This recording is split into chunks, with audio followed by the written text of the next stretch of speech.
ఇంటికి ఆయన ఇచ్చిన మేనిఫెస్టో ప్రకారం చేసేసారు. అలాగే యాజ్ ఏ ఎమ్మెల్యే పార్టీని చూడకుండా ప్రతి లబ్ధిదారుడికి అదే విధంగా మనం ఇనిషియేటివ్ తీసుకున్నాం. అవే కాకుండా గ్రామాల్లో కావాల్సిన మౌలిక సదుపాయాలు కానీ లేదా గడప గడప ద్వారా చేసిన డెవలప్మెంట్ కానీ ప్రతి చోట కూడా చేసుకుంటూ వెళ్ళాం. మిగిలినవి ఇంకా జరుగుతూ ఉన్నాయి. మన కృషి సముద్రం జరుగుతుంది, జరుగుతుంది. అవి కాకుండా ఈరోజు మీరు కొత్తగా వెళ్ళి ఓటేయండి అనే పరిస్థితి చెప్తే వేసేది కాదు. ఎందుకంటే లోకల్ గా మీకు తెలుసు ఎవరెవరు మన వాళ్ళు, ఎవరెవరు న్యూట్రల్స్, ఎవరెవరు పక్కా తెలుగుదేశం. మనం ఎన్ని పథకాలు ఇచ్చినా కొంతమంది మైండ్ సెట్ టీడీపీ ఉంటుంది. మనం ఏం మార్చలేదు. మాకు ఏం రాకపోయినా పడదు, మాకు ఆ పార్టీ ముఖ్యం. మీరు అన్ని మాకు ఇచ్చినా మాకు ఆ పార్టీ ముఖ్యం అనే వాటి భగవంతుడు కూడా మార్చలేదు. కాబట్టి వాళ్ళ గురించి పట్టించుకోవద్దండి. అలాంటి వాళ్ళ లిస్ట్ తీసి పక్కన పడేసి మన పార్టీ అంటే అభిమానం ఉన్న వాళ్ళు, రాజశేఖర రెడ్డి గారు, జగన్ గారు అంటే అభిమానం ఉన్న వాళ్ళు, మనమంటే అభిమానం ఉన్న వాళ్ళు, అలాగే ఎలక్షన్ అప్పుడు కొంతమంది ఎవరు గెలిస్తే వాళ్ళ ఓటు వేయాలి అంటే మేము ఓటేసినప్పుడు గెలిచినాడని చెప్పుకోవడానికి కొంతమంది ఉంటారు. సో అట్లాంటి వాళ్ళని మీరు మాట్లాడడం కన్విన్స్ చేసుకోవాల్సిన అవసరం ఉంటుంది. మేము వచ్చే లోపల ఎలక్షన్ ప్రచారం మీరు ఒక్కసారి మీ దగ్గర సచివాలయం ఉంటుంది లిస్ట్, ఎవరెవరికి ఏం బెనిఫిట్స్ వచ్చినాయి అనేది. ఆ బెనిఫిట్స్ వచ్చిన వాళ్ళ ఇంటికి వెళ్ళి ఇన్నేళ్లలో ఎప్పుడు కూడా మీకు ఇన్ని బెనిఫిట్స్ ఎవరైనా చేసినారా, మేమందరం ఇక్కడ ఉన్నాం కాబట్టి అర్థం పడలేదు కాబట్టి మీకు అన్ని జరుగుతున్నాయి. అదే జన్మభూమి కమిటీ లాగా మేము అడ్డం పడుకొని అది చేయకూడదండి అని చెప్తే మీకు వచ్చుండేది కాదు. కాబట్టి మీకోసం మేము పనిచేస్తున్నాం. ఇప్పుడు మా కోసం మీరు జగనన్నకి రోజులకి ఓటు వేయాలనేది మీరు ఇంట్లో ప్రతి ఇంట్లో కూడా ఒక 5 minutes కూర్చొని అందరినీ కూడా మాట్లాడి కన్విన్స్ చేసుకుంటే మేము ప్రచారానికి వచ్చినప్పుడు వాళ్ళందరూ కూడా ఉత్సాహంగా మాకు పాల్గొనే అవకాశం ఉంటుంది. లేదంటే మేము వచ్చేసి మీరు చెప్తే అది అవ్వదు. ఎందుకంటే ఫిక్స్ అయిపోయారంటే మళ్ళీ కష్టం. కాబట్టి ఈ 1 week టైంలో మీరందరూ చాలా యాక్టివ్ అవ్వాలి. మనకి అన్ని మండలాలు మీరు చూస్తున్నారు, గ్రూప్స్ లో పెడుతున్నారు. ప్రతి మండలంలో కూడా ఎవరి పంచాయతీ ఎవరి విలేజ్ లో వాళ్ళు తిరుగుతూనే ఒక మెయిన్ కమిటీ మండలం అంతా తిరుగుతూ ఎక్కడైనా మన వాళ్ళు అలిగున్నా, మన వాళ్ళు ఏదైనా అసంతృప్తిగా ఉన్నా, మన వాళ్ళకి రావాల్సిన బిల్స్ కానీ సిఎస్ఎంఎస్ ఫండ్స్ కానీ లేదా ఏదైనా చిన్న చిన్నవి వాళ్ళు కోరికలు జరగలేదు అని చెప్పి వాళ్ళు బాధలో ఉంటే వాళ్ళు వెళ్ళిపోయి మాట్లాడించి అలాంటి ఏమన్నా ఉంటే మా దృష్టికి తీసుకొస్తే మేము వాళ్ళతో మాట్లాడి వాళ్ళకి ఏం చేయాలో మేము కన్విన్స్ చేసుకుంటాం. సో దానికి ఒకటి మండలం అంతా తిరుగుతూ ఉండాలి.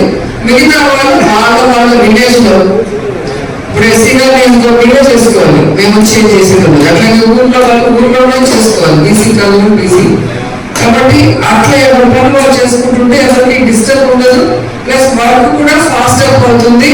మీకు ఒక క్లారిటీ వస్తుంది ఎవరు మన వాళ్ళు ఎవరు కాదనేది మీకు ఐడియా ఉంటుంది. సో దాన్ని బట్టి మనం ఎలక్షన్ చేయడం ఈజీ అవుతుంది. సో యాక్షన్ ఆఫ్ ప్లాన్ అనేది ఈసారి చాలా కేర్ఫుల్ గా ఉండాలి. ఏదో పాత కాలంలో లాగా పోయినామా, ఏదో డబ్బులు ఇచ్చేసినామా, మంది ఇచ్చేసినామా, వాడు వేస్తే ఇష్టం లేకపోతే లేదనేది ఇప్పుడు లేదు. ఇప్పుడు మొత్తం సిస్టమాటిక్ గా ఏ ఇంటికి ఎంతమందికి ఏమి ఇచ్చామనేది క్లారిటీ ఉంది. అలాంటప్పుడు మీకు మేము మంచి చేశాము, మళ్ళీ మంచి చేయడానికి మేము సిద్ధంగా ఉన్నాము, మాకు మరో అవకాశం ఇవ్వండి మా మేడంకి జగన్ గారికి అని చెప్పి మీరు అడగడంలో తప్పులేదు. రైట్ ట్రయల్ అడగచ్చు. అందుకుందైతే మనం ఎలక్షన్ అప్పుడు పోతే నేను లేవను, అది లేదు, రోడ్ లేదు, ట్రైన్ లేదు, తిట్టి ఉండటమే సరిపోయేది మనకి. కానీ జగనన్న పుణ్యమా అని ఈరోజు ధైర్యంగా ప్రతి ఊరికి ప్రతి ఇంటికి ఏ పార్టీ వాడైనా కూడా మనం పోయి నీకు ఇది చేస్తామయ్యా, మీ పార్టీ చేస్తున్నా, నేను చేసిన, మా జగనన్న చేసినట్టు, మా మేడం చేసిన చెప్పుకుంటే ధైర్యంగా మీకు ప్రతి ఇంటికి ఉంది. అది చాలు కదా, ఇంటికి చేసిన దానికి ఈసారి ఓటేస్తే ఇంకా వాళ్ళు ఏం కావాలో చేస్తాం. అప్పుడు ఇంకోసారి 2009 లో వేచి ఇప్పుడు జరిగిన దానికి ఇప్పుడు చేయలేదని కూడా మనం చెప్పాలి. సో అది లీడర్స్ చేతిలో ఉంది. మీరు చాలా టైం ఉంది, చాలా టైం ఉంది అనేసి మీరు స్లోగా ఉన్నారనుకో ఇబ్బంది అవుతుంది. ఎందుకంటే ఈ ఊరికి ఇలాగే వెళ్ళాలి. జగనన్న ఇంత మంచి చేసి సిద్ధం సభలు మీరు చూస్తుంటారు. అసలు ఏ విధంగా కార్యకర్తలు కానీ నాయకులు కానీ ముఖ్యంగా లబ్ధిదారులు వాళ్ళందరూ కూడా వస్తేనే కదా లక్షలాది మంది వస్తారు మీటింగ్ కి.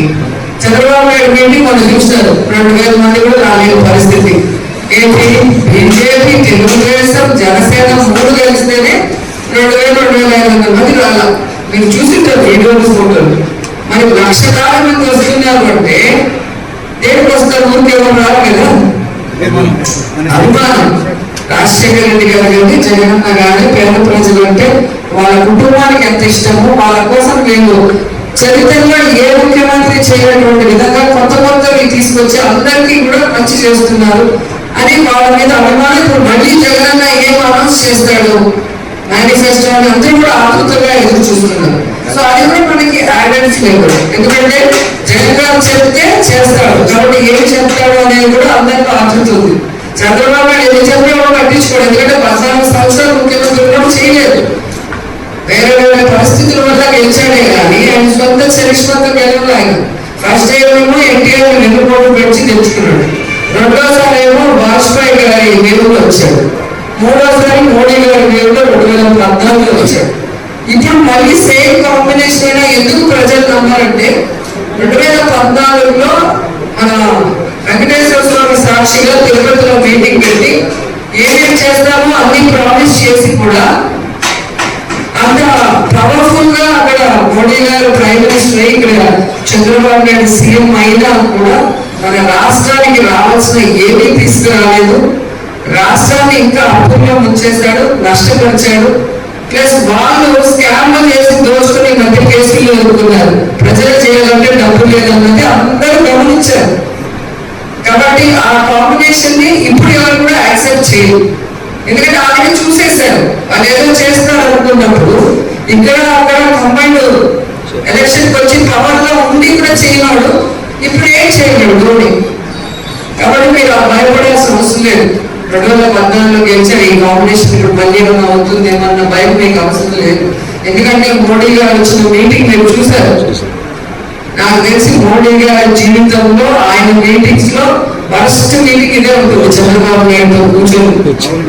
కాబట్టి అక్కడే మోడీ గారికి కూడా అర్థమై ఉంటుంది జగనన్న చరిష్మా ఏంటి, చంద్రబాబు నాయుడు ప్రజల్లో ఏ విధంగా ఆశ్రయించుకుంటున్నారు అని.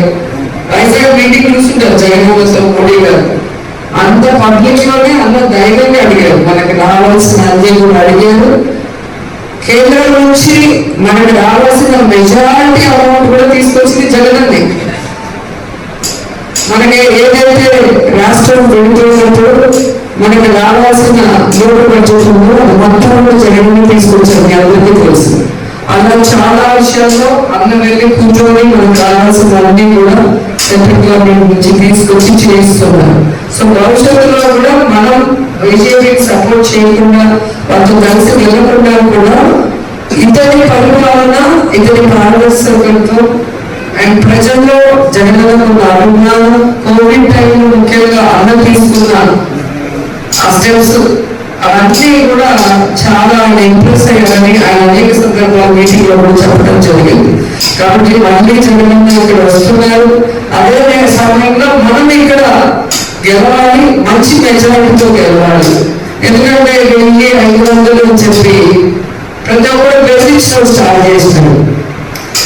ఆ బెదిరింపులు ఇంకా ఫ్యూచర్ లో మనకు ఉండకుండా మీరందరూ కనుక లోకల్ బాడీ ఎలక్షన్స్ లో ఎలా కష్టపడ్డామో అలా కష్టపడితే ఖచ్చితంగా మనం 20,000 మెజారిటీ దాటేస్తామని కూడా నేను ధైర్యంగా చెప్పగలను. ఎందుకంటే నేను లోకల్ బాడీ ఎలక్షన్స్ లో తిరిగి నేను చూశాను. గతంలో 30-35 ఏళ్లలో ఎప్పుడు జరగనటువంటి విధంగా మున్సిపాలిటీలో కానీ, రూరల్ లో కానీ ప్రతి చోట కూడా మన వాళ్ళని మనం గెలిపించుకోగలిగాము అంటే టీం వర్క్. పాలిటిక్స్ అనేది టీం వర్క్. నేనేదో విజయోట్లు ఏం చేస్తానంటే అదంతా ఈ కాలంలో కుదరదు. ఎవరైనా ఎవరికి రాదు. కాబట్టి ప్రతి ఒక్కరు కూడా ఒకరితో ఒకరు కోఆర్డినేట్ చేసుకుని వీరంతా కూడా ప్రతి ఇంటికి వెళ్ళి ఆ గ్రామంలో అందరినీ కన్విన్స్ చేస్తే ఖచ్చితంగా మనకి మంచి మెజారిటీ వస్తుంది. జగనన్న దగ్గర కూడా మనకి గౌరవం పెరుగుతుంది. ఇప్పుడు చేసిన అభివృద్ధి కన్నా ఇంకా కూడా మనం ఎక్కువ కూడా మన నియోజకవర్గానికి చూసుకొని బెస్ట్ నియోజకవర్గంగా తీర్చిదిద్దుకునే అవకాశానికి మీ అందరూ కూడా నాకు సపోర్ట్ చేయాలని కూడా కోరుకుంటున్నాను. సో ఈ రోజు నుంచి మీరందరూ